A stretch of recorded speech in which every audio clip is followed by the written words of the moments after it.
J'espère que vous êtes tranquille. Amen. Nous avons chanté « Je suis tranquille ».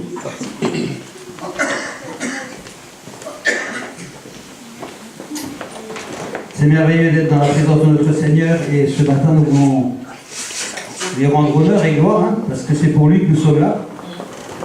Quoique ce matin nous n'ayons rien fait, c'est encore lui qui nous a attirés parce que c'est lui qui est au départ de toutes choses. C'est ce Dieu-là qui fait toutes choses. Et ça c'est merveilleux. Il y a combien de fois nous ne voulons pas y aller au culte, combien de fois nous ne voulons pas faire sa volonté. Mais je crois que ce matin c'est un moment exceptionnel, comme tous les jours qu'il renouvelle dans notre vie, en tout cas pour ceux qui s'attendent à lui. Quand on s'attend à Dieu, la journée est toujours exceptionnelle. Elle est toujours différente. Elle est toujours remplie de joie et de paix. Et c'est pour ça que nous chantons « Soyons en paix, soyons tranquilles ». Alors je ne sais pas si vous vous rappelez Théo Hamann de ce qu'il a prêché il y a 15 jours. Je ne sais pas si quelqu'un se rappelle. Est-ce que quelqu'un se rappelle de la prédication, à part le pasteur? Le pasteur, lui, il se rappelle, bien entendu. Mais est-ce que quelqu'un d'autre se rappelle? Parce que c'était quand même, il y a 15 jours, c'était quand même important. Je ne sais pas, peut-être pour certains, c'était pas important. Mais il y a 15 jours, il y a eu une prédication, ici.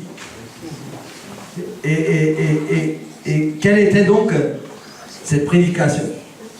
Vous imaginez, en 15 jours, on a réussi à oublier la prédication. Vous savez ce que c'était le titre de la prédication? Sans le Saint-Esprit, nous ne pouvons rien faire. Amen. Vous vous rendez compte? Sans le Saint-Esprit, nous ne pouvons rien faire. Amen. Ça veut dire que tout doit être conduit Par le Saint-Esprit. par le Saint-Esprit. Si nous voulons faire quelque chose, en tout cas, si nous voulons faire ce que le Saint-Esprit a dit, parce que faire des choses, je présume que vous tous, vous avez fait plein de choses. Beaucoup de choses. Et peut-être il y en a certains qui se rappellent des bonnes choses, que un bon restaurant, une bonne soirée devant la télé, un tas de choses comme ça que nous faisons régulièrement et que nous nous rappelons. Mais nous ne rappelons pas le principal. Le principal, c'est que tout vient du Saint-Esprit. Amen. Alors bon, ok, 15 jours, je pense que c'est beaucoup de jours. Alors on va se dire, qu'est-ce qui est occupé prêcher la semaine dernière? Là, ça fait que 8 jours. Ça fait que 8 jours, Ah, il y a des gens qui n'étaient pas là, ils sont excusés. Ils sont excusés. Mais ceux qui étaient là, est-ce que vous vous rappelez de la prédication d'il y a 8 jours? Amen. Personne? José? Ah, t'étais pas là. Ah, c'est pour ça que je t'ai choisi. Alors, il y a 8 jours, il a été prêché sur les épreuves. Les épreuves. Vous vous rappelez les épreuves? Ah, ce message était bien. Les épreuves. Bon, écoutez, comme vous vous êtes pas rappelé il y a 15 jours et 7 jours, je ferme la Bible, je vais m'asseoir parce que mais non! Et ça ne m'attriste pas moi, mais ça doit sûrement attrister le Saint-Esprit. Qui sommes-nous? Qui sommes-nous? Qui sommes-nous? Alors, je ne vais pas vous donner le titre du message de ce matin, mais on va essayer de regarder. On va essayer de regarder ce que le Seigneur un peu attend de chacun d'entre nous. Et je crois que je vais repartir de la base, parce qu'il me semble que c'est important qu'on puisse partir de peut-être du début. Je sais pas, je sais pas comment vous vivez votre vie, je ne sais pas comment vous vivez vos épreuves, je ne sais pas comment vous vivez avec le Saint-Esprit, mais je crois qu'il est important de comprendre ce que Dieu attend de chacun d'entre nous. Et je crois que beaucoup de gens, beaucoup de chrétiens se méprennent sur la réalité de la vie chrétienne. Parce que des fois, elle est décevante, cette réalité de la vie chrétienne, quand on peut l'observer. Parce que vous savez, un chrétien, la Bible nous invite à voir les gens à travers un arbre qui porte des fruits. Et l'essentiel de la parole de Dieu, elle nous dit, voilà, si vous voulez discerner quelque chose, regardez donc quel fruit il porte, et alors vous verrez. Vous avez déjà vu un figuier porter des pommes? Non. Mais Dieu nous invite à regarder, à dire voilà, regardez. Alors, je dirais que celui qui n'est pas accompagné du Saint-Esprit, comment il peut discerner les choses de Dieu? Je pense que c'est un aveugle en puissance, qui va sûrement à la mort. Ou alors il est dans l'illusion de croire qu'il est dirigé par Dieu. Mais nous avons vu il y a 15 jours que celui qui est dirigé par Dieu, c'est celui qui écoute le Saint-Esprit. Mais comment le Saint-Esprit peut habiter dans quelqu'un hein, si celui-ci ne le veut pas? Ou si celui-ci n'est pas d'accord avec lui? Et combien, vous savez, nous tous qui sommes chrétiens, combien de fois nous faisons ce que nous voulons et nous laissons le Saint-Esprit de côté? Et il vient toquer la porte, mais on n'a pas le temps pour lui. Hein. On n'a pas le temps. Mais on est persuadé le dimanche qu'on vit dans la plénitude de l'Esprit. Mais vous savez, l'Esprit, ça se vit tout le temps. Parce que s'il n'est pas là lundi, il ne sera pas avec vous le dimanche. L'Esprit de Dieu, c'est tout le temps qu'on le possède. C'est tout le temps qu'on l'écoute. C'est tout le temps qu'on lui est. On est soumis à lui. Alors je crois que nous allons commencer cette prédication pour essayer de voir si nous arrivons ensemble à comprendre comment démarre une vie avec le Seigneur. Parce que nous tous qui sommes des chrétiens de 50 ans, de 40 ans, de 30 ans, de 20 ans, et je ne sais, et peut-être de 5 ans et de 2 ans, mais je crois qu'il est bon qu'on puisse comprendre notre parole de Dieu. 1 Corinthiens 3, verset 11. Je vais attendre, hein, on va lire les versets ensemble, il y a beaucoup de versets, et on va suivre la liste des versets. D'accord? Et par rapport aux versets qu'on va afficher, on va essayer de trouver le fil où le Seigneur veut nous emmener, et on va se soumettre à lui selon ce qu'il décide, lui. Car personne ne peut poser un autre fondement que celui qui a été posé, savoir Jésus-Christ. Ça, c'est le départ de la vie chrétienne. Le départ de la vie chrétienne se trouve là. Il se trouve ici. Il se trouve là. Jésus-Christ. Alors, je ne sais pas si vous comprenez ce verset, hein, car personne ne peut poser un autre fondement que celui qui a été posé, savoir Jésus-Christ. Moi, la question que je me pose là, c'est quoi le fondement? C'est quoi? Parce que souvent, on parle, mais on ne définit pas vraiment ce que c'est là. Parce que moi, quand je lis ce verset, je ne comprends pas grand-chose. Car personne ne peut poser un autre fondement que celui qui a été posé, savoir Jésus-Christ. Quel fondement a été posé? C'est quoi le fondement? Qu'est-ce que vous comprenez par le fondement? Le fondement, c'est la base. C'est la base. C'est le départ. Vous savez, quand on construit un bâtiment, la base du bâtiment, c'est la fondation. C'est le fondement. C'est la partie où on s'appuie pour avancer. Écoutez bien, c'est pas la partie où on s'appuie pour rester. C'est la partie où on s'appuie pour avancer, pour grandir, pour mûrir. Hein? Si aujourd'hui vous construisez une maison, je ne sais pas pour certains s'ils ont construit des maisons, une fois que la fondation est sèche, on commence à construire. On met une brique après l'autre, on met les fenêtres, les linteaux, la charpente, le toit, et comme ça. Et si on prend l'exemple d'un immeuble qui a des étages à l'infini, on se rend compte qu'il faudra toujours construire, hein, comme en Arabie Saoudite, là où ils font des gratte-ciel de 2 km, je ne sais pas, de hauteur, hein, et où ils n'arrêtent pas de construire toujours plus haut, plus haut, plus haut, plus haut. Et là, le fondement, c'est la base. Or, la base, c'est Jésus-Christ. À savoir Jésus-Christ. Ça veut dire que le fondement de tout chrétien, c'est Jésus-Christ. C'est pas quelqu'un d'autre. C'est pas Mahomet. C'est pas Victor Hugo. C'est pas Macron. C'est pas tout ça. C'est Jésus-Christ. Je répète, hein. Jésus-Christ. C'est le seul fondement sur lequel un chrétien peut construire sa vie.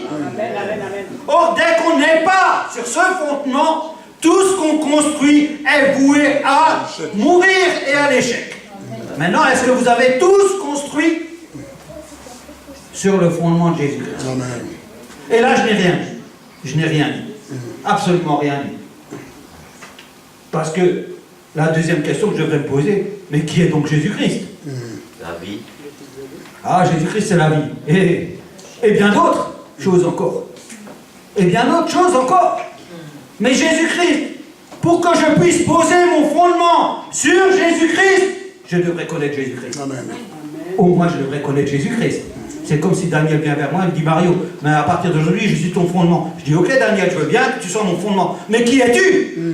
Et dis-moi, parle-moi de toi, dis-moi qui tu es, dis-moi comment tu agis, dis-moi ta fidélité, dis-moi ton amour, dis-moi qui tu es. Jésus-Christ, qui il est? Qui il est, c'est la première question. Mais qui il est pour toi? Ça veut dire comment tu le traites et comment tu te comportes avec lui. Et comment tu le connais. Ah oui. Qui il est pour toi, Jésus-Christ? S'il est bien le fondement de ta vie, qui il est pour toi? Le fondement, la Bible nous dit que le fondement, c'est Jésus-Christ. Et qu'il n'y a pas d'autre fondement. Il n'y a pas d'autre. Et que l'accès, pour accéder à Dieu le Père, c'est Jésus-Christ. Il n'y a pas d'autre accès. Il n'y a pas d'autre porte. Il n'y a rien d'autre. C'est Jésus-Christ. Alors, je présume que tout ça, vous ne le savez pas. Bien entendu. Vous savez bien que le fondement, c'est Jésus-Christ. C'est merveilleux. Alors, ça c'est le point de départ, c'est j'accepte Jésus-Christ dans ma vie. Je crois que quand on accepte Jésus-Christ, on ne connaît pas tout à fait tout de Jésus-Christ. Mais on est touché parce que la grâce de Dieu nous a touchés et là, on accepte Jésus-Christ dans notre vie. Et là, on croit que tout est fini. On se dit, ça y est, je suis sauvé, tout est terminé. Et peut-être, vous avez fait tous comme moi. Moi aussi, j'ai accepté Jésus-Christ. J'ai dit, ça y est, je suis sauvé, maintenant je peux aller faire ce que je veux. Mais c'est pas ça. Hein. C'est pas tout à fait ça. Ah, pour toi, il y en a qui ont cru à ça. Et je faisais partie de ces gens-là. Qui, quand ils ont accepté Jésus-Christ, ils ont dit, ah maintenant, c'est bien, j'ai réglé mon problème éternel. Maintenant, je peux aller faire les choses de la vie. Et quand on part comme ça, vous savez, Dieu vous rattrape toujours à un moment. Hein. Alors, il y en a qui rattrapent et il y en a qui l'arrêtent. Il vaut mieux se faire rattraper que se faire arrêter. Hein. Des fois, ça fait mal quand ils vous arrêtent. Hein. Ça fait mal. Hein. Mais, en tout cas, quand tu as accepté Jésus-Christ dans ta vie, il faut que tu saches une chose, c'est qu'il y a quelque chose qui s'est passé. Il y a quelque chose qui s'est passé. C'est pas anodin. Il y a quelque chose qui s'est passé. Alors, ça c'est le point de départ. Hein. C'est d'accepter Jésus-Christ. Et après, qu'est-ce qu'on fait? Une fois qu'on a accepté Jésus-Christ, qu'est-ce qu'on fait? On le suit. Ah, ça c'est bien. Moi, j'aime bien suivre, mais le mot il est un peu faible. Obéir. Ouais, obéir. Ouais. Obéir, c'est obéir. Ouais. Fait beaucoup de choses. On est avec lui. En fait, on va prendre l'exemple d'une équipe. Hein? Jésus-Christ est le chef d'équipe et il a une équipe. Hein? Alors le suivre, c'est pas mal. Mais travailler avec lui, c'est autre chose. C'est une autre dimension. C'est parce que, vous voyez, quand vous avez accepté Jésus-Christ dans votre vie, ça veut dire que vous avez considéré que le fondement de votre vie, c'était Jésus-Christ. Vous êtes là, vous êtes à la fondation. Avec Jésus-Christ, vous lui donnez la main et vous êtes à la fondation. Maintenant, Jésus-Christ, il est là avec toi, et là, il faut commencer à construire la maison. Et quand on construit la maison, on fait partie de l'équipe de Jésus-Christ. C'est pas Jésus-Christ tout seul qui construit ta maison. C'est toi qui construis ta maison avec Jésus-Christ. Amen. Parce qu'il y a des gens qui sont spectateurs toute leur vie, ils sont assis dans la fondation et regardent si les murs, ils seront tout seuls. Si les fenêtres, ils seront tout seuls. Si le toit, on le fait tout seul. Vous voyez, il y a plein de gens comme ça, ils s'assoient comme ça au milieu de la maison et ils observent. Ils sont observateurs comme ça. Et alors, de temps en temps, ils pleurent parce qu'il y a du vent. Hein. Vous savez, quand il y a du vent, il n'y a pas de mur. Alors, c'est l'épreuve. Ah, l'épreuve, elle arrive, hein, parce qu'il n'y a pas de mur. Hein. Alors, ils sont là dans le truc et ils regardent.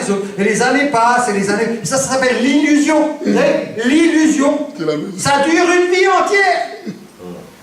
Ça s'appelle l'illusion. Et les chrétiens, ils sont assis. Donc bien, mais bien assis. Hein. Des fois, ils changent de fauteuil parce qu'il devient inconfortable. Ils prennent un meilleur fauteuil. Mais les murs ne se construisent pas, il n'y a pas de fenêtre, il n'y a pas de toit, rien. Il n'y a personne qui va chez eux, hein, parce qu'il n'y a que les fous qui rentrent dans une maison où il n'y a pas de mur. Hein. Un mec normal, il rentre dans une maison où il y a un mur, un toit, de la tapisserie, des rideaux, où c'est décoré, où il prend soin. Hein. Alors là, nous sommes donc à la base, je ne sais pas si on arrivera à terminer. Alors là, nous sommes donc à la base, nous sommes des chrétiens, nous avons accepté Jésus-Christ dans notre vie. Maintenant, on va commencer à travailler. 1 Pierre 2, verset 5. On va prendre ce verset. Qu'est-ce qu'il nous est dit dans ce verset? Et vous-même, vous savez qui c'est vous-même? C'est nous. C'est qui? C'est nous. C'est nous. Et vous-même, comme des pierres vivantes, édifiez-vous pour former une maison spirituelle, un saint sacerdoce afin d'offrir des victimes spirituelles agréables à Dieu par Jésus-Christ. Ça veut dire que là, nous sommes invités, nous-mêmes, à participer. Hein? Si on prend Éphésiens 2, verset 22. Éphésiens 2, verset 22. En lui, vous êtes aussi édifiés pour être une habitation de Dieu en esprit. Donc, nous pouvons comprendre que venir à Jésus-Christ, c'est la porte d'entrée. On rentre, on est avec Jésus-Christ. Et nous avons donc un rôle important à partir de là. C'est de construire cette maison avec Jésus-Christ.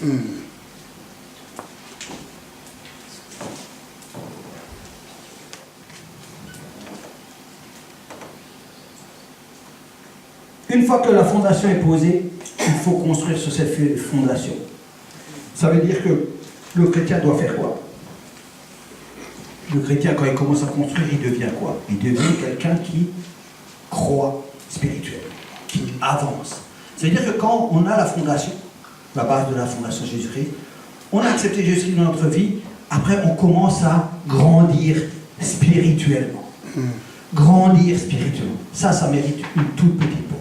Parce que le but de notre message ne s'arrête pas. Mais grandir, ça mérite une pause. Si on prend Hébreux 5, 12 à 14, nous allons tout de suite comprendre. Il y en a qui connaissent ce verset par cœur. Et j'aimerais poser une question. Hébreux 5, 12 à 14.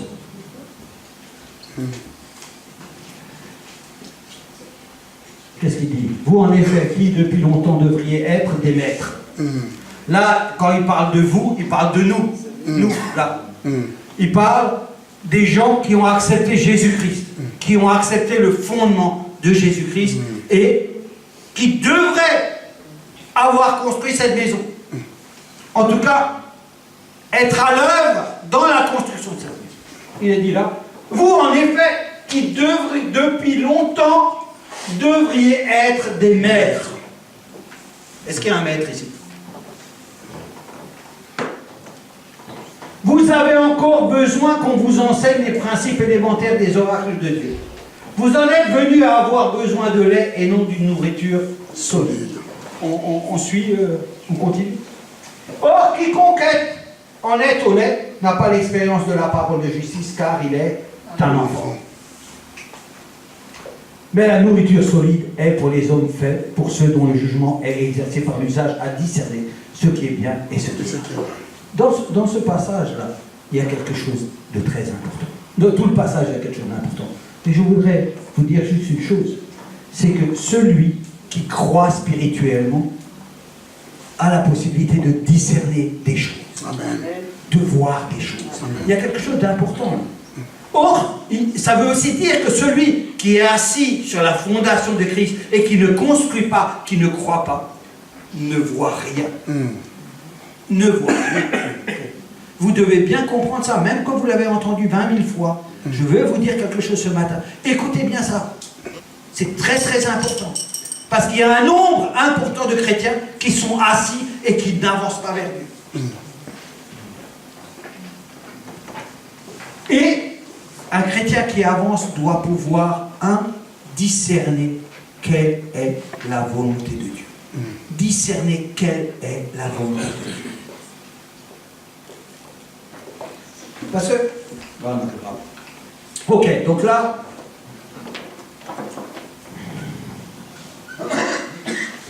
Je crois que la parole de Dieu, là, pourquoi ce verset-là? C'est vraiment pour nous rendre attentifs que nous n'avons pas cette croissance que nous devrions avoir. Or, la Bible nous invite à construire avec Jésus-Christ et à avoir une telle croissance. Alors aujourd'hui, est-ce que vous tous qui êtes là, vous avez une croissance spirituelle avec Dieu? Est-ce que vous êtes arrivés à la maturité avec Dieu? Parce que quand on arrive à la maturité, on commence à discerner quelle est la volonté de Dieu. C'est dans la maturité qu'on voit les choses. Or, peut-être, vous n'allez pas vous répondre tout de suite à cette question, parce que quand vous allez voir la fin, vous allez vous remettre peut-être en question par rapport à ça. Savoir où vous vous situez. Parce que la parole de Dieu, nous devrions être toujours en train d'aller de l'avant. Oui. Toujours en train de l'avant. Ça veut dire que on doit, c'est une obligation. C'est la parole de Dieu qui nous invite à croître, à aller de l'avant, à rechercher, à connaître, tendre à la perfection. Alors, pour la majorité des chrétiens, il faut, je crois, rester au lait. On le voit comment beaucoup de gens peut-être ont peur de dire, moi, je n'ai pas peur de dire ce que j'ai à dire. Moi, je vois qu'il y a beaucoup de chrétiens qui sont au lait. Qui sont au lait. Ils sont encore au lait. Vous savez, ils sont, on l'expliquera un peu plus tard, mais ils sont encore en train de, vous savez quoi? Ils sont encore en train de faire leur propre volonté. C'est quand on fait sa propre volonté, vous savez où on est? On est au lait. On n'a pas compris. On n'a pas compris le fondement de Dieu. Quand on est en train de faire ce qu'on veut dans la vie et de s'occuper des affaires du monde, ça veut dire qu'on est au lait. Ça veut dire que la parole de Dieu, elle n'a pas encore augmenté dans notre vie. Nous sommes toujours au même niveau. D'où les messages, hein? Ah, les épreuves, tout ce qui arrive dans ta vie, des choses-là. Dans la vie d'un chrétien, s'il n'augmente pas dans sa vie, il est perdu. Il est perdu. Il doit grandir avec le Seigneur Jésus-Christ. C'est une obligation. Paul nous l'a dit, et Pierre nous l'a dit. Édifiez-vous vous-même. Ça veut dire que nous devons nous-mêmes aller de là.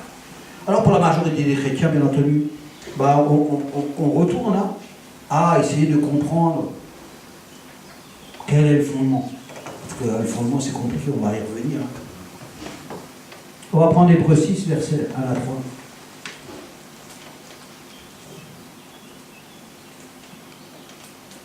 C'est pourquoi, laissant les éléments de la parole de Christ, tendons à ce qui est parfait, sans poser de nouveau le fondement du renoncement aux œuvres mortes. Et on terminera par les œuvres mortes tout à l'heure. Le fondement, là, ça y est qu'il revient le fondement. Pourquoi il revient le fondement? Une fois que le fondement est posé, pourquoi on y revient?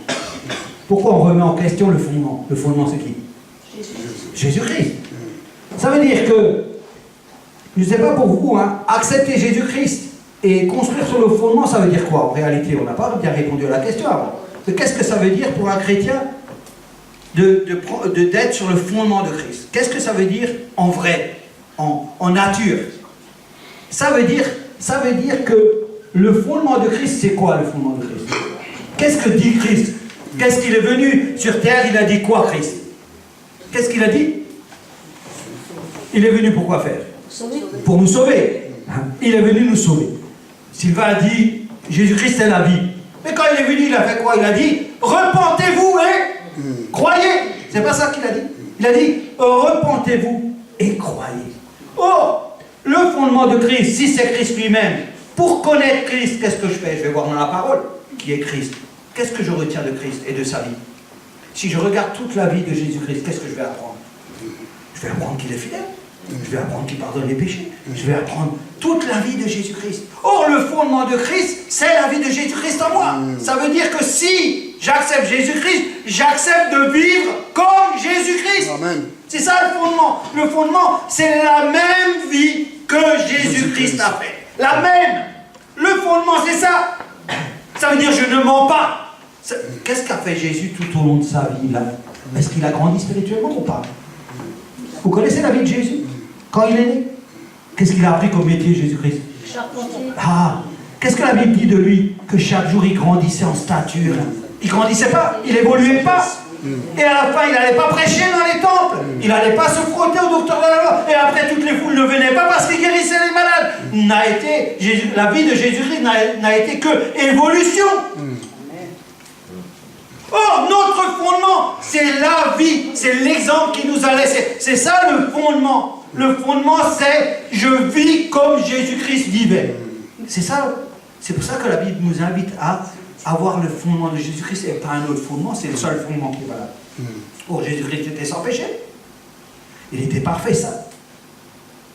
Le fondement de Jésus-Christ, c'est la vie même de Jésus-Christ. Je me pose la question. Est-ce que quand j'ai accepté Jésus-Christ, j'ai décidé de vivre comme Jésus-Christ? Ou est-ce qu'aujourd'hui, je vis comme Jésus-Christ?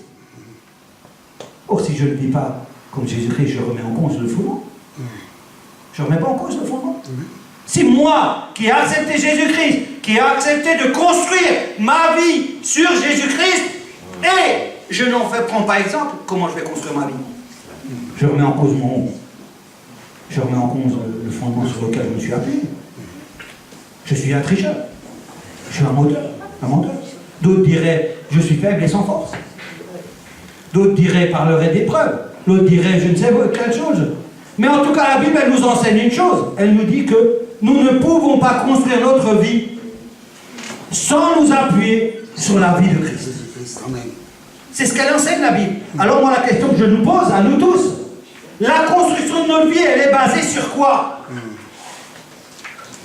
Sur quoi? Sur quoi? Or, Jésus-Christ, je vais un peu plus vite. Or, Jésus-Christ, quand il était dans le jardin et qu'il a dit, il a prié Dieu le Père, il a dit, si seulement c'est qu'on pouvait s'éloigner de moi, mais qu'est-ce qu'il a rajouté? Mais que ta volonté soit faite. Est-ce que tu fais ça tous les jours dans ta vie? Ah Seigneur, j'aimerais aller faire ça. Mais non, que ta volonté soit faite. Ah, j'aimerais voir l'autre comme ça. Ah non, mais que ta volonté soit faite. C'est pas comme ça que je devrais vivre ma vie de chrétien. Amen. Que la volonté de Dieu soit faite dans ma vie. Que la volonté non pas de Dieu, la volonté de Jésus-Christ soit faite dans ma vie. C'est pas ça. Le fondement même de Dieu. La base même de Dieu. Cette base qui, quand je la respecte, devient inébranlable. Cette base qui m'apporte la paix, la joie, l'amour. Mais quand je m'écarte de ce fondement, je construis sur quoi? Et si je ne construis pas sur Jésus-Christ, sur qui donc je construis? Je pourrais me poser la question. Si mon fondement n'est pas Jésus-Christ, mais quel est donc mon fondement? Moi-même. Moi-même. Moi. Le moi de moi, notre moi à nous. C'est là-dessus que je construis. C'est là-dessus que je construis en espérant avoir la vie éternelle avec Dieu. Mais je crois que je me suis trompé.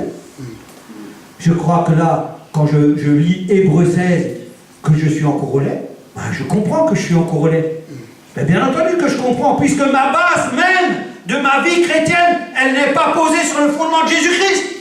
Elle est posée sur des mensonges. Or, la vérité, c'est Jésus-Christ. Amen. La vie, c'est Jésus-Christ. L'amour, c'est Jésus-Christ. La vie éternelle, c'est Jésus-Christ. Le pardon des péchés, c'est Jésus-Christ. La liberté, c'est Jésus-Christ.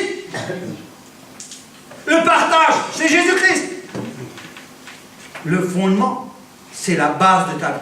Si le fondement n'est pas Jésus-Christ, alors tu dois remettre en cause ta vie. Parce que tu es sur un mauvais chemin. Pas le chemin de la vérité de la vie que Jésus-Christ a dit, mais un autre chemin. Or, si toutefois, ce fondement est ta base, alors tu dois réfléchir. Parce que la Bible te met en garde que si tu construis, Paul, on va prendre le verset, où Paul nous met en garde, attention, de quelle manière tu construis sur le fondement de Jésus-Christ. Attention, il y a une mise en garde, attention de quelle manière tu commences à construire sur le fondement de Jésus-Christ. Parce que tu ne peux pas construire de n'importe quelle manière. Donc, aujourd'hui, la majorité des chrétiens, et je regarde Daniel et je me rappelle, il y a 10 ans qu'on prêchait cette parole. On disait on est encore au lait. Mais aujourd'hui encore, je comprends qu'on est encore au lait.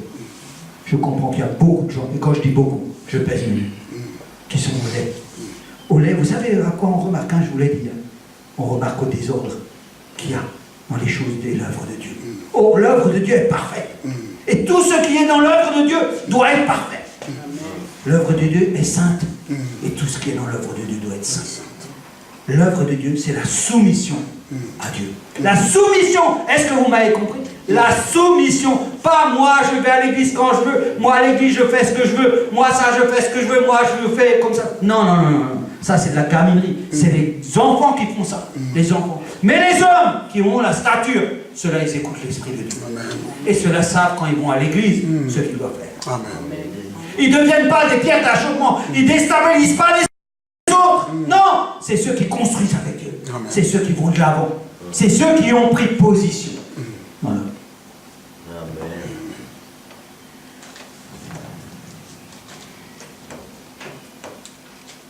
Alors, dans le début d'une vie chrétienne, la base, c'est le fondement, vous l'avez compris. Vous avez compris que si le fondement est bien posé, vous allez réussir dans la construction de votre maison.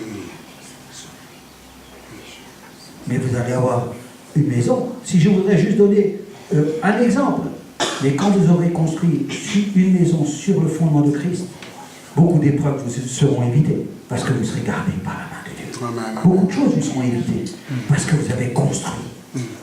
Oui, il a parlé il a très très bien parlé des épreuves.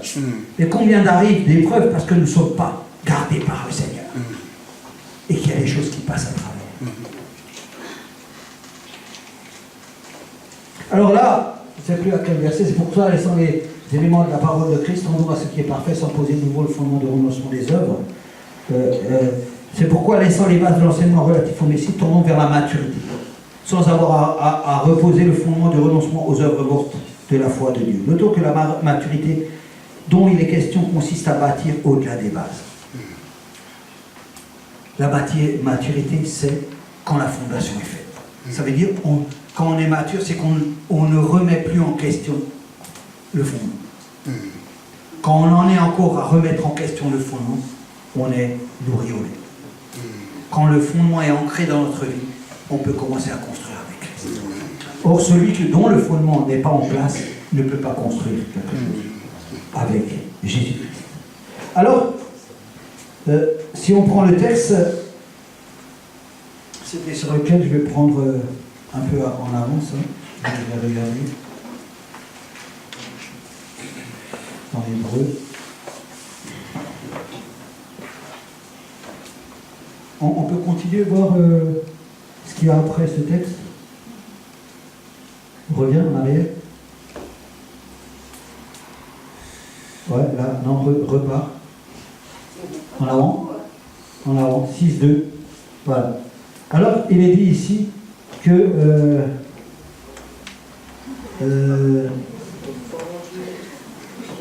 on n'arrive pas à voir les deux versets ensemble. Hein.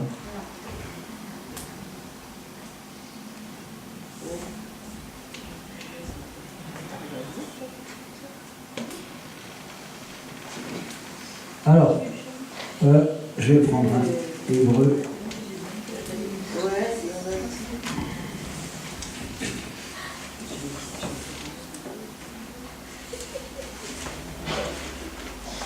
Alors c'est pourquoi, laissant les éléments de la parole de Christ en dos à ce qui est parfait, sans poser de nouveau le fondement du renoncement aux œuvres mortes, de la foi en Dieu, de la doctrine des baptêmes, de la position des mains, de la réalisation des morts et du jugement éternel. Ici, nous avons les 6 bases qui ont été citées, hein, les 6 bases du fondement de Jésus-Christ. Hein. Ces 6 bases, tout le monde peut les étudier, on ne va pas les étudier aujourd'hui, hein, mais ça, c'est les bases. Hein.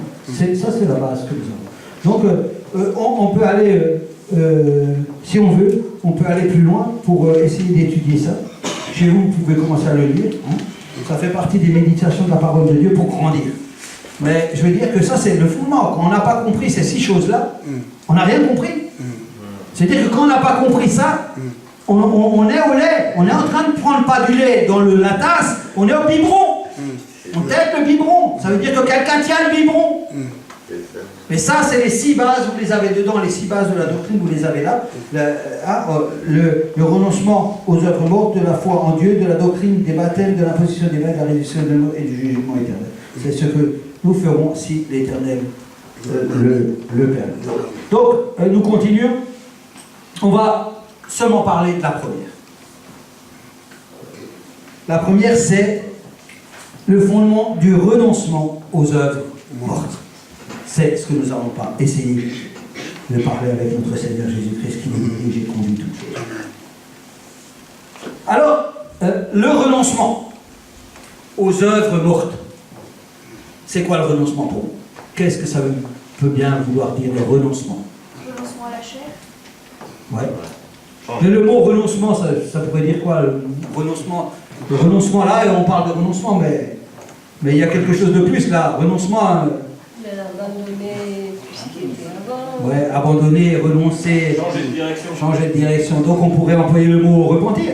Amen. On pourrait parler de repentance. Bah oui. C'est exactement ça, en fait. Ici, le renoncement, c'est la repentance. Changer de direction. Ah, changer de direction. Ça, c'est un vrai film de 4 heures. Le renoncement aux œuvres mortes, c'est la repentance. Alors, la repentance. J'aimerais parler un tout petit peu de la repentance. Parce que peut-être nous qui sommes des chrétiens instruits et des maîtres dans l'art de la parole de Dieu, peut-être n'avons-nous pas saisi qu'est-ce que veut dire la repentance. Alors, parce que peut-être chacun de vous a une version de la repentance. Peut-être il y en a qui pensent que la repentance, c'est je pleure un bon coup. Je pleure, je prends un seau et je remplis le seau. Je dis, Seigneur, j'ai pleuré 2 litres de mon corps. Est-ce que c'est ça la repentance? Ou la repentance, c'est peut-être vraiment l'angoisse, voilà. Ça m'a affecté à un tel point que c'est ça la repentance. C'est comment la repentance? C'est quoi la repentance pour chacun d'entre nous? Demander pardon. C'est demander pardon. Ah, ça fait partie de la repentance. Ouais. Le pardon, c'est le pardon, ça fait partie de la repentance. Il y a 2 axes dans la repentance. Il y a Reconnaître qu'on est pécheur devant Dieu. la première chose. Ça c'est tellement facile à dire. Moi je suis épaté comme on arrive à dire des trucs. Mais c'est bien, c'est pas mal. Mais on ne le dit pas seulement, on l'a vécu. Ouais. Alors, la repentance, c'est sous deux formes. Dans la repentance, il y a 2 actions. La première action, c'est, comme l'a dit Laurent, très bien, c'est demander pardon à Dieu. Pour autant, est-ce que quand j'ai demandé pardon, je me suis repenti? Non. Non, je ne suis pas repenti. J'ai juste demandé pardon à Dieu. Ce matin, on a pris la Sainte Seine. Seigneur, pardonne-moi pour tout ce que j'ai fait cette semaine. Pardonne-moi de mes péchés. Pardonne-moi de ceci. Pardonne-moi de cela. Pardonne-moi. Le pardon. Oh, vous vous rappelez quand on a parlé avant? Qu'est-ce que je vous ai dit? Jésus-Christ est venu, il a dit quoi? Il a dit repentez-vous et croyez. On reviendra dessus. Il n'a pas dit croyez et repentez-vous. Il a dit repentez-vous et croyez. C'est pas pareil, hein? Pas du tout pareil. Mais nous avons compris que dans la repentance, il y a je demande pardon à Dieu et je me repens. Alors la repentance, c'est quoi en fait? C'est détourner du mauvais choses. C'est reconnaître. C'est se détourner du mauvais chemin. C'est reconnaître. Son péché. Ouais. Et c'est quoi? C'est physique, c'est psychologique, c'est mental, c'est comment? C'est l'action de se repentir, c'est quoi? L'action. L'action, c'est. Est-ce que repentir? Abandonner. Tous les mots que vous avez dit, c'est bien. Ce que je voulais entendre, c'est une décision. La repentance, c'est une décision. C'est une décision. Se repentir, c'est décider de faire tout ce que vous avez dit. C'est décider de faire, de changer. C'est décider, écoutez bien, c'est décider de penser comme Dieu pense. La repentance, c'est pas abandonner, c'est pas tout ça, c'est décider de penser comme Dieu pense. C'est ça la repentance. Alors bien entendu, dans le monde chrétien, on est habitué à faire demi-tour, abandonner, changer. Il y a plein d'adjectifs qui ont été utilisés pour désigner la repentance. Oh, la repentance, c'est une décision personnelle de penser dorénavant comme Dieu pense. C'est simplement de penser comme Jésus-Christ fait. Ça veut dire me repentir, c'est dire à partir aujourd'hui, je décide de ne plus faire ça, mais je fais ce que Dieu me demande. C'est me retourner, regarder Dieu, je regarde Dieu et je dis à Dieu, je fais comme toi tu dis. C'est ça la repentance. C'est ça la repentance.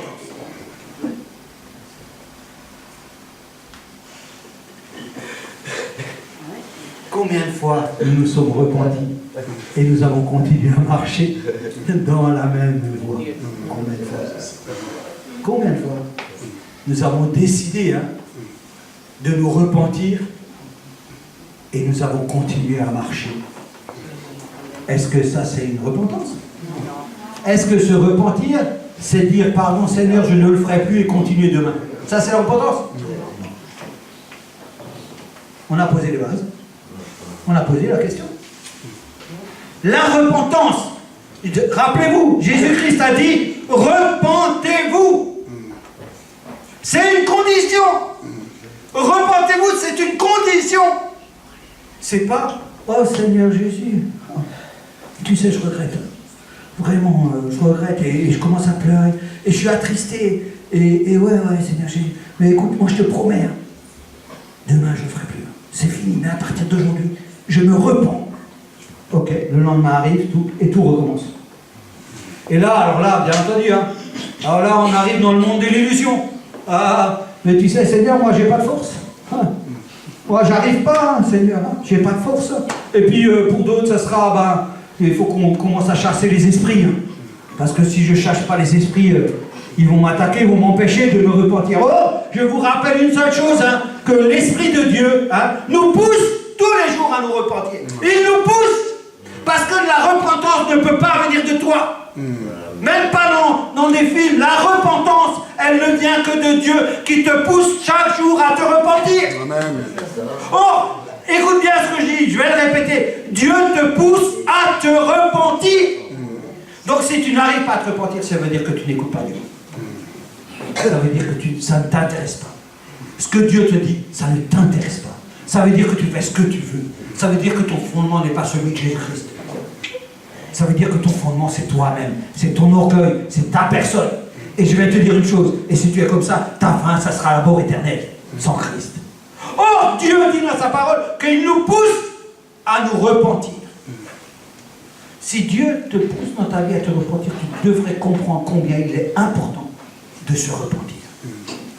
Et une vraie repentance. Or, je voudrais vous rajouter un mot par rapport à ça, pour vous dire que quand Jésus a dit « repentez-vous », il a dit derrière « et croyez ». Or, quand tu te repens, il est primordial que tu crois en Jésus-Christ pour que cette repentance devienne effectivement ta vie. Tu ne peux pas te repentir sans croire. Tu ne peux pas. C'est pour ça que ta repentance, elle ne vaut rien. Elle ne peut pas s'affirmer. La repentance, c'est quand je décide que je ne ferai plus cela, mais que je ferai ce que Dieu m'a dit de le faire. Et je crois que ça va se manifester dans ma vie tout de suite. Parce que le nom de Dieu est grand, et puissant, et il est éternel. Or, beaucoup de gens se méprisent en disant « Oh, je vais me repentir », comme si c'était une balade. Vous savez, c'est une balade. Je me repens aujourd'hui, le 31, je me repens. C'est comme les mecs à la fin de l'année. Ah, à la fin de l'année, j'arrive.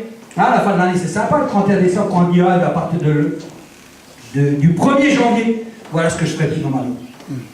Et alors, il y a ceux qui tiennent le premier jour, il y a ceux qui tiennent le deuxième, mais il y a ceux qui vont jusqu'au 3e. Il y en a qui se félicitent, ils vont jusqu'au 10e. Ça, c'est pas la repentance. La repentance, la vraie repentance, et je veux le dire comme ça, la vraie repentance, c'est quelqu'un qui décide qu'il va changer en s'appuyant sur ce que Dieu dit et en croyant que Dieu peut le faire en ça. Parce que la repentance, tu ne peux rien faire. Mais Dieu peut le faire pour toi. Or, si tu ne crois pas, tu ne peux pas arriver à te repentir. Or, la repentance est exigée. Et s'il n'y a pas de repentance, comment tu demandes? Et sur quoi tu construis s'il n'y a pas de repentance? Tu veux faire quoi? Tu crois que Dieu, c'est un panier avec toutes les vieilleries dedans? Non, non, non, non. Il y a un chemin. Il y a un chemin. Et tu dois emprunter le chemin. Tu dois emprunter le chemin que Dieu te dit. Parce que Jésus-Christ, dans la Bible, il a dit « Moi, je suis le chemin, la vérité et la vie. » C'est le fondement de ta vie. Chaque fois que tu te lèves, tous les jours de ta vie, tu devrais remettre en question sur qui tu t'es appuyé pour commencer ta journée. C'est ça la vie d'un chrétien. C'est pour ça que le chrétien est faible et sans force. Il est faible et sans force. Parce que la force, c'est la vie. La vie, c'est Jésus-Christ. Et si tu t'appuies dans ta vie de tous les jours sur les éléments des hommes et sur toutes ces œuvres-là qu'on va parler là, j'espère qu'on va prendre un peu de temps, on va comprendre ça. Donc la vraie repentance est un changement de mentalité qui aboutit à un changement de comportement. En réalité, la repentance a des fruits que l'on peut observer. Oui, la repentance, elle a des fruits. Elle porte des fruits. Elle porte des marques. Et on la voit. Et on peut l'observer. Et toi-même, tu peux être de celui qui observe dans ta vie. Ta repentance. Ah oui. Une repentance sans fruit n'est pas une repentance. Or, la repentance porte des fruits, ça veut dire un changement réel et durable dans ta vie. Réel et durable. Et quand je parle durable, je n'emploie pas le mot éternité, mais c'est dans l'éternité que se produisent ces choses-là. Or, nous sommes amenés, nous, chrétiens, à vivre éternellement. Et tout ce que nous construisons ici est éternel. Je vous le dis, hein, c'est dans l'éternité que se produira tout ce que vous faites ici. Et la repentance, c'est une clé, si ce n'est pas la primordiale, pour construire ta maison avec Christ. Or, si tu ne te repens pas, tu ne peux pas construire. Ta fondation, elle est morte, elle n'est pas sur Jésus-Christ. Ce n'est que l'illusion, ce n'est que ce monde qui a placé ça dans ta vie, et dont tu t'accroches désespérément parce que tu n'as pas encore aperçu la lumière de Jésus-Christ. Or, ce matin, tu peux apercevoir la lumière de Jésus-Christ parce que ce matin, Dieu fait encore grâce en ta vie.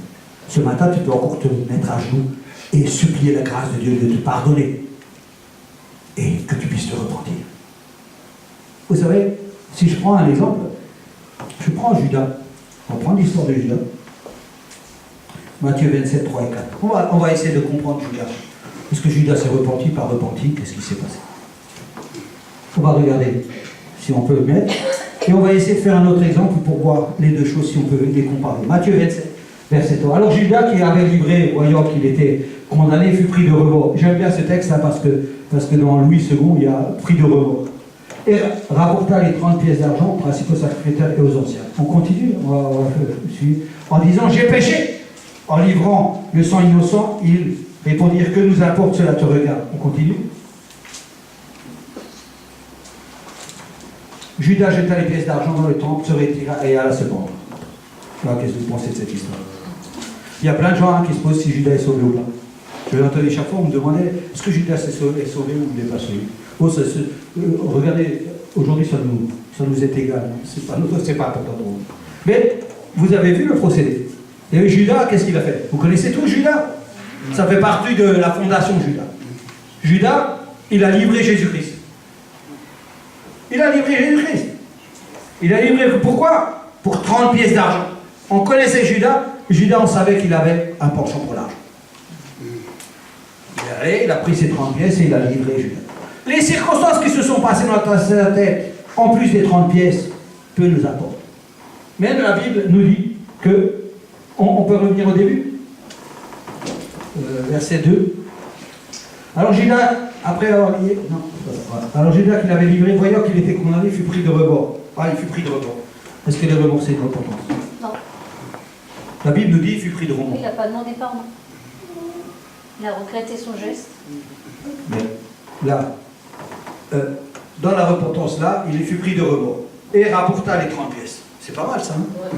Ah, et c'est ça, vous savez tout ça, et ça c'est bien, hein? C'est comme une sorte de pénitence, vous savez, il a reconnu, hein? Il a reconnu, là, ça lui a fait mal au cœur, il s'est dit, ah, qu'est-ce que j'ai donc fait, mais ça c'est pas bien ce que j'ai fait, je vais retourner, hein? Et je vais rapporter les 30 pièces. D'argent principaux secrétaires des anciens. Donc il met en action. Il met quelque chose en action. Nous aussi, nous faisons comme lui, là. Nous aussi, des fois, nous sommes pris de remords, non? Vous n'êtes pas jamais pris de remords. Personne ici n'a été pris de remords parce qu'il a dit quelque chose à quelqu'un ou parce qu'il a fait quelque chose de mal. Il a dit, bon, je suis pris de remords, maintenant, je vais rembourser ou je vais aller voir mon frère et je vais lui rendre le double comme Zachée, hein, quand tu nous as pressé sur Zachée. Zachée, il a dit, quand moi je fais quelque chose de mal, je paye 4 fois plus. Lui aussi, il était pris de remords. Mais pour autant, est-ce que c'était une repentance? On continue. Et il va dire en disant, j'ai péché. Ah, il avoue, hein. Il avoue, il dit, voilà, j'ai péché. En livrant le sang innocent. Et ils répondirent, que nous importe, cela te regarde. On continue. Donc, Judas jeta les pièces d'argent dans le temple, se retira et alla se voir. Alors, qu'est-ce que vous en pensez? Il s'est repenti? Est-ce que ça ressemble à, des fois à notre vie à nous? Si sa repentance avait été vraie, il ne se serait pas pendu. Là? Très bien. Donc, est-ce que la repentance mène à la mort?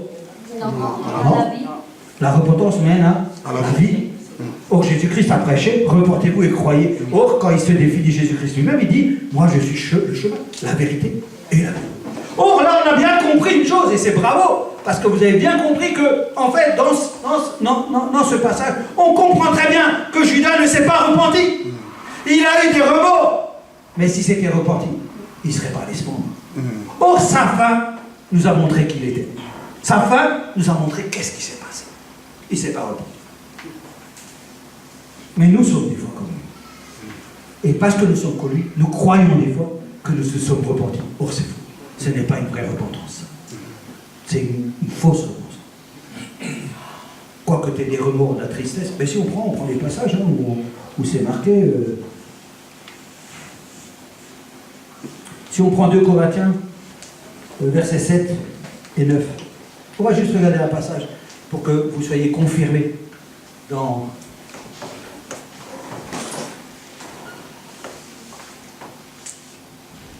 Je me réjouis à cette heure, ça c'est Paul, hein, l'apôtre Paul qui parle. Je me réjouis à cette heure, non pas de ce que vous avez été attristés, mais de ce que votre tristesse vous a porté à la repentance. Alors maintenant, voilà, la tristesse peut être un élément qui t'amène à prendre la bonne décision dans ta vie.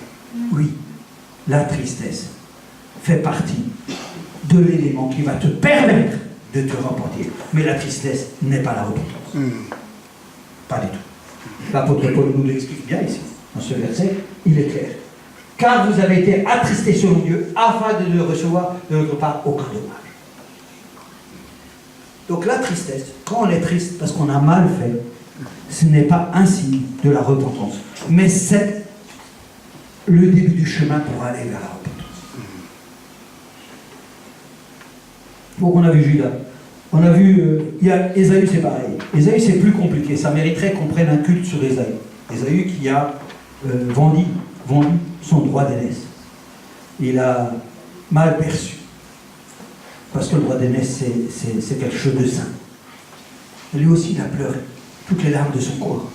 Mais il n'a pas obtenu la repentance non plus. Et il n'a pas obtenu ce qu'il voulait. Donc je ne veux pas m'étendre sur Ésaü parce que Ésaü est un peu plus compliqué.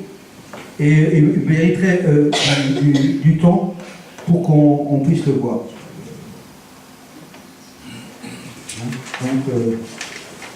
Donc la repentance était un élément important.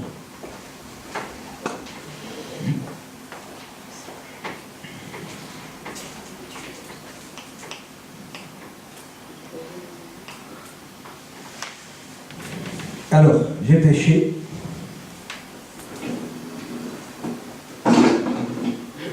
Acte 26, verset 20.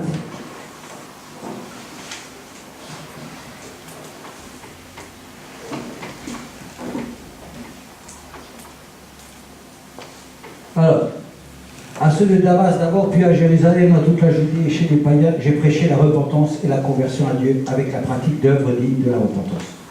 Ça, c'est un texte qui veut simplement nous rappeler que quand il y a repentance, il y a avec la pratique d'œuvres dignes de la repentance. C'est ce que Paul nous enseigne. Une vraie repentance est accompagnée d'œuvres dignes de la repentance. Vous savez, la Bible, ce n'est pas un bouquin caché, fermé, où on devine les choses. Ça, c'est la vérité. Hein. Ce qui est marqué là, c'est la vérité. Ça veut dire qu'une repentance, elle doit se voir. À travers quoi? À travers les œuvres dignes de la repentance. Or, si dans la repentance, il n'y a pas d'œuvre, il n'y a pas de repentance. Parce que les regrets et les pleurs ne sont pas la repentance. La repentance, je le rappelle, c'est une décision de arrêter de faire ce qu'on fait et de faire ce que Dieu veut qu'on fasse. C'est pas passager, ça ne dure pas 1 minute, ça ne dure pas 15 secondes, ça ne dure pas 2 jours, mais ça dure toute une vie. Donc, Là-dessus, nous avons vu que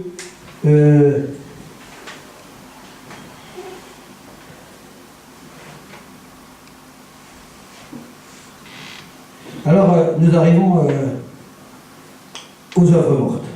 Comme il est dit dans Hébreu, on a vu que il nous parle du renoncement. Le renoncement, on avait dit que le renoncement, c'était se repentir. Le renoncement aux œuvres mortes. Qu'est-ce que c'est donc les œuvres mortes? Parce que se repentir des œuvres mortes, ça ouvre une perspective. Or, peut-être d'entre vous, beaucoup ne savent pas ce que c'est les œuvres mortes. Qu'est-ce que c'est donc les œuvres mortes? Alors, les œuvres, on sait tous ce que c'est une œuvre. Hein. Ce sont des œuvres qu'on a C'est- faites précédemment. Ouais. Les œuvres mortes, ouais. Alors qu'on a fait précédemment, là, peut-être pas. Les œuvres mortes, aujourd'hui, il y a beaucoup de chrétiens qui font des œuvres mortes. C'est des œuvres inutiles. Les œuvres inutiles peuvent être une manière des œuvres mortes. Mais par contre, tout ce que défend la parole de Dieu, ce sont déjà des œuvres mortes. Dans la parole de Dieu, c'est marqué, nous ne sommes pas sauvés par les œuvres, mais par la foi. C'est ça. Donc voilà. Souvent les chrétiens ont fait des œuvres, on pense qu'à cause des œuvres qu'on fait, on obtient. Ouais. Il y a beaucoup de gens qui pensent qu'en faisant des œuvres, ils peuvent obtenir le salut. Or, ce n'est pas par les œuvres qu'on obtient le salut, Par la foi. c'est par la foi. Mais néanmoins, il y a des œuvres qui sont là. Des œuvres, par exemple, des œuvres de... il y a beaucoup d'œuvres, hein, si je prends... je ne veux pas rentrer dans cette forme de voir les choses, mais les œuvres peuvent se trouver dans des domaines occultes. Hein. Quand on fait, par exemple, je sais pas, une œuvre morte, par exemple, si on fait des jeux du hasard, alors que la Bible nous interdit de faire du hasard, qu'est-ce que c'est une œuvre morte? Une œuvre morte, dans ce cas précis, c'est démoniaque. C'est pas une œuvre toute simpliste, c'est une œuvre démoniaque. Parce que c'est conduit par Satan. Hein? Donc, c'est une interdiction dans la Bible de dire, voilà, je fais telle et telle chose. Par exemple, il y a beaucoup de doctrines hein, dans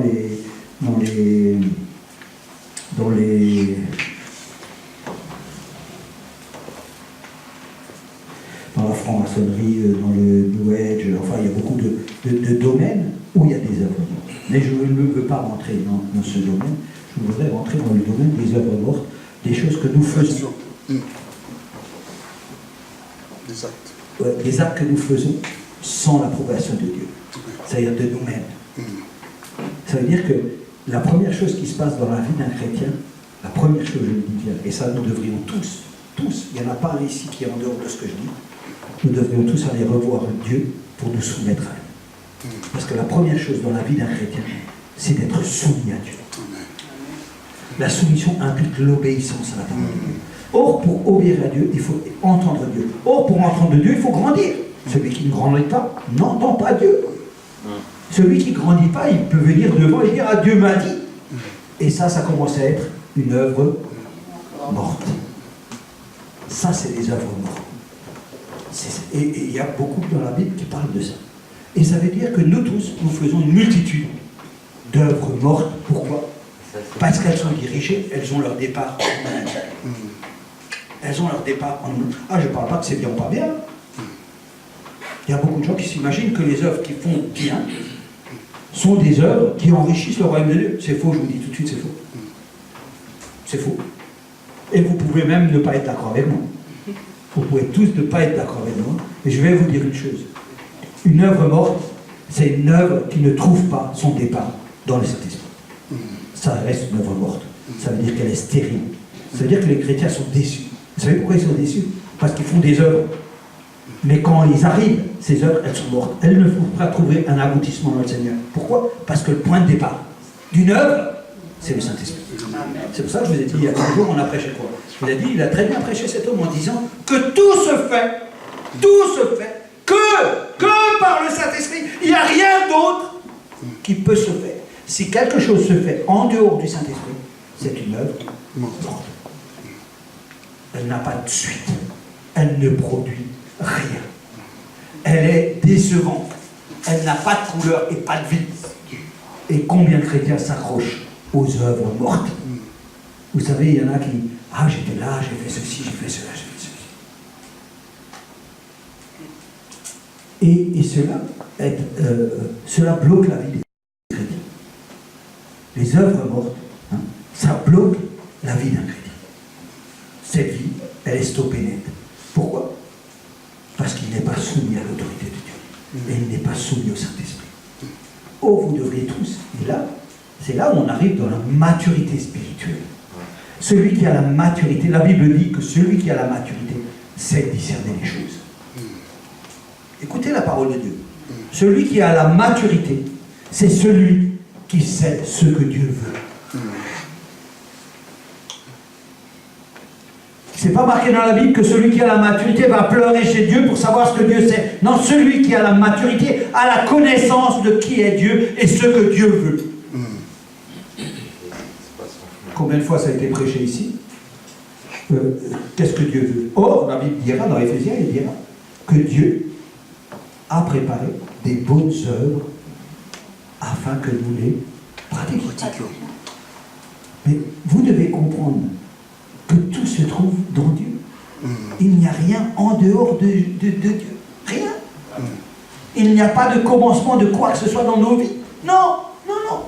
Le commencement de toute chose se trouve en Dieu. C'est lui qui dirige et qui conduit toutes choses. Or, pour toutes les œuvres mortes, nous devons nous repentir. Eh oui. Eh oui. Parce que seuls sont reconnus les œuvres du Saint-Esprit. Eh oui, c'est comme ça. C'est la parole de Dieu qui le dit, c'est pas moi qui le dis. Les œuvres mortes ont besoin qu'on se repente de toutes ces actions que nous menons, parce que nous les menons à l'encontre de notre Dieu. Or, nous, qui devrions être matures, dans l'œuvre de Dieu, et être disponibles pour que le Saint-Esprit puisse nous toucher, que nous puissions faire les œuvres mortes. J'avais parlé il y a un mois, on a parlé de Éphésiens 2, où il était parlé des œuvres mortes. Alors, moi je crois que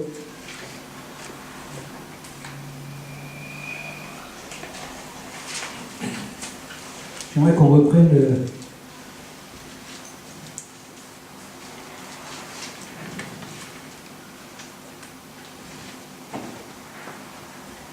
alors ça comprend tous les domaines, hein, je vais pas regarder. On pourra revenir, hein, je ne voulais pas être trop long là-dedans.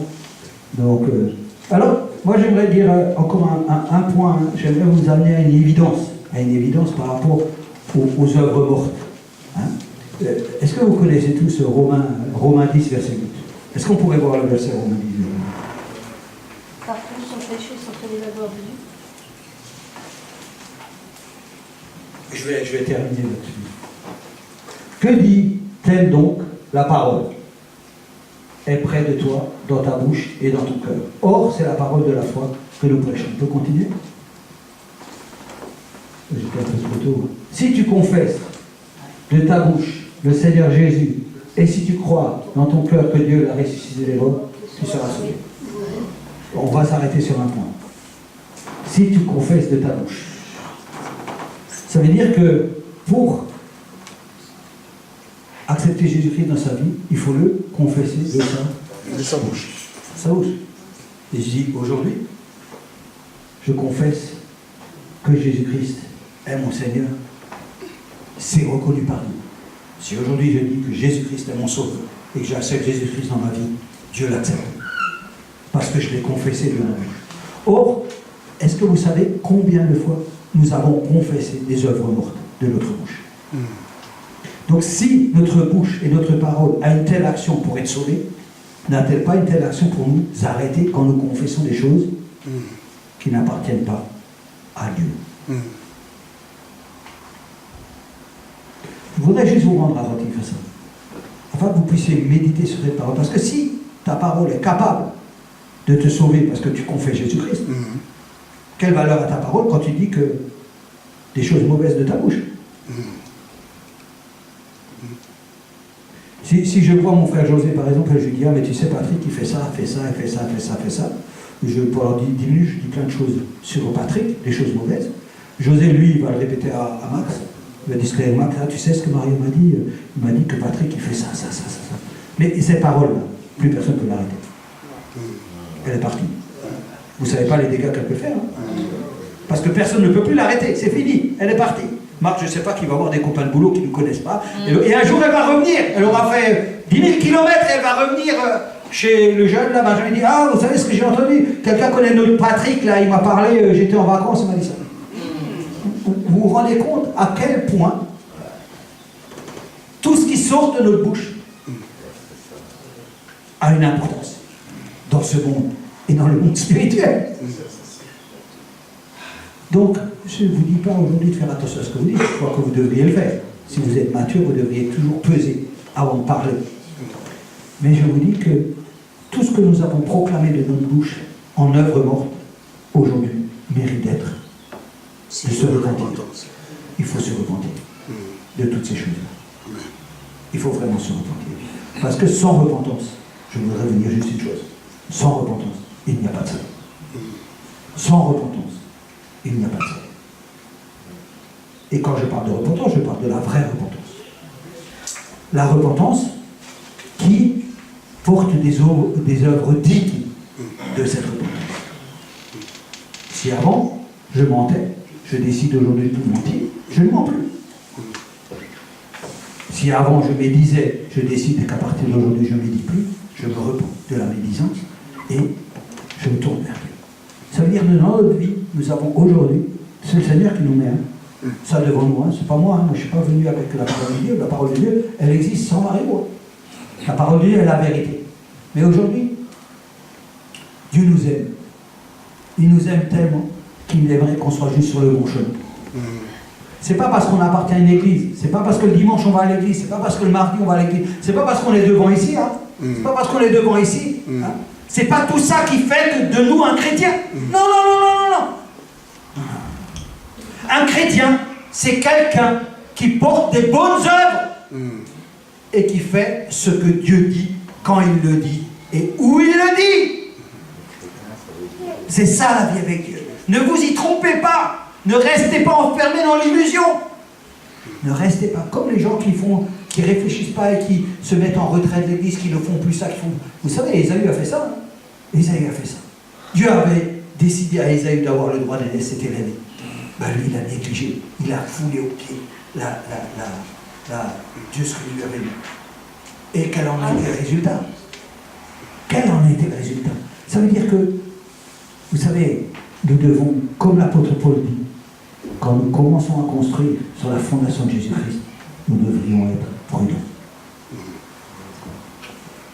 Vous savez, moi, pour ma personne, personnellement, je ne pense pas que Dieu nous demande de refaire le monde. Parce que nous avons tellement de problèmes à régler avec notre moi, tellement de problèmes à régler avec les épreuves, que nous n'avons pas grand-chose à faire pour Dieu. Mais si seulement on pouvait faire une chose, quand il le décide, au bon moment et au bon endroit, ça sera la gloire de notre Seigneur. Alors ne croyons pas que notre vie entière, parce que nous vivons comme ça, manifeste les œuvres de Dieu. C'est pas vrai. Je vais vous dire quelque chose. Elle manifeste plus les œuvres de quelqu'un d'autre, mais pas de Dieu. Parce que les œuvres de Dieu se font seulement guidées et dirigées par le Saint-Esprit. Et ça, nous devrions aujourd'hui en prendre conscience. Et nous devrons nous repentir de toutes ces œuvres mortes, de toutes ces paroles que nous avons dites. Nous devrions demander pardon et arrêter de construire ou de commencer à construire quelque chose sans Jésus-Christ. Nous devrions arrêter. C'est pour ça que le monde va mal.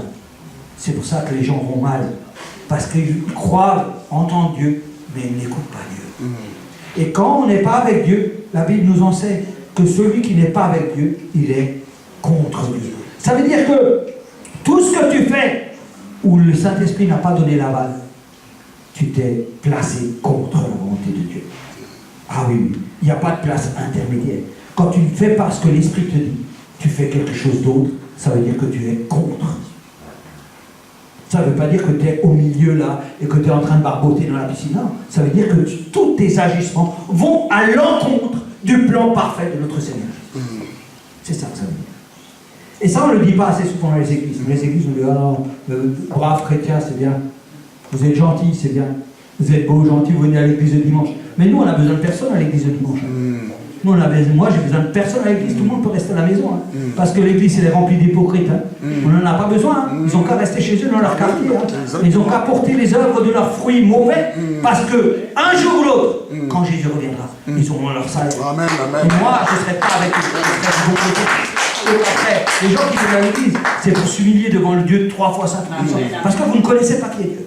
Dieu est grand. Quand Dieu dit est grand, il n'a même pas parlé encore. Il faudrait juste donner la définition de la grandeur de Dieu et du pouvoir tout-puissant de Dieu. Et nous qui sommes là, nous voulons parler à sa place pour dire Dieu m'a dit.